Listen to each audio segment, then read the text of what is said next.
Welcome back to the channel. The Imperial-class Star Destroyer is far from perfect. However, I feel like it gets a bad rap.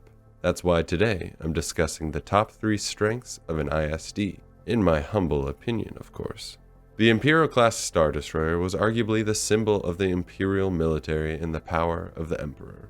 It was developed by Quad Drive Yards after models such as the Venator and Victory-class Star Destroyers.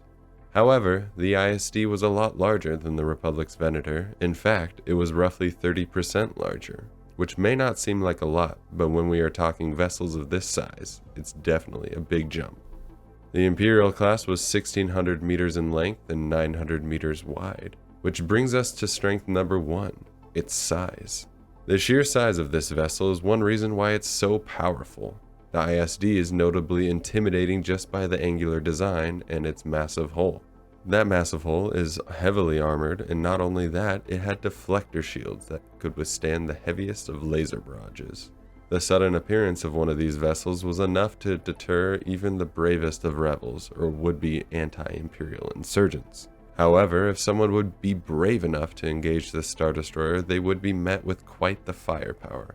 Which leads to strength number 2, armament. The weapon systems of an ISD consisted of 60 Diamondbach XX9 heavy turbo laser batteries, 60 Borstal NK7 ion cannons, 6 dual heavy turbo laser turrets, 2 dual heavy ion cannon turrets, 2 quad heavy turbo lasers, 4 triple medium turbo lasers, 2 medium turbo lasers, and 10 tractor beam projectors that can't seem to catch a modified YT freighter.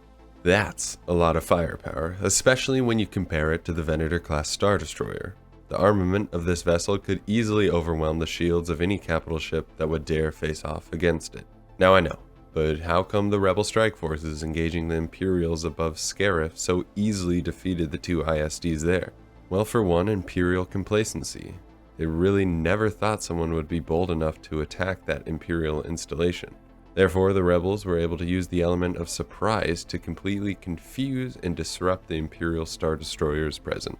However, if you watch Darth Vader's ISD, the Devastator, drop out of hyperspace and completely destroy the remaining rebel vessels with just about zero effort, you realize how deadly these capital ships really are. Imperial-class Star Destroyers just need a competent crew to utilize those weapon systems to their maximum capacity. Finally, the third strength is that of the functionality and capacity in which you could deploy these vessels. An Imperial-class Star Destroyer was not only capable of slugging it out in space, it had a complement of TIE space superiority starfighters. 72 TIEs in fact, 48 TIE LNs, 12 TIE bombers, and 12 TIE interceptors.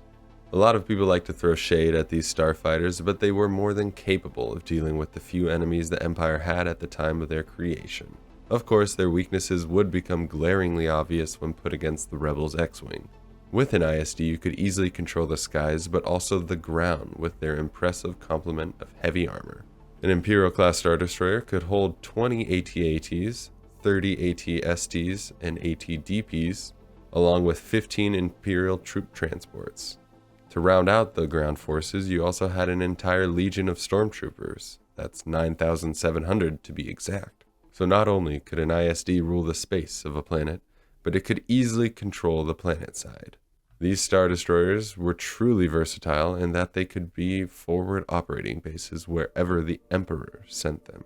To summarize everything, the Imperial-class Star Destroyer has the size, armament, and functionality to bring a galaxy to its knees. But of course, the nature of the Imperial military doesn't promote efficiency, but rather those that are selfish in their ambition. I love the design of the Imperial Star Destroyer, and while it isn't anywhere near the love I have for the Venator, it is still worth giving some props to. Let me know what you think the strengths of the ISD are in the comments below.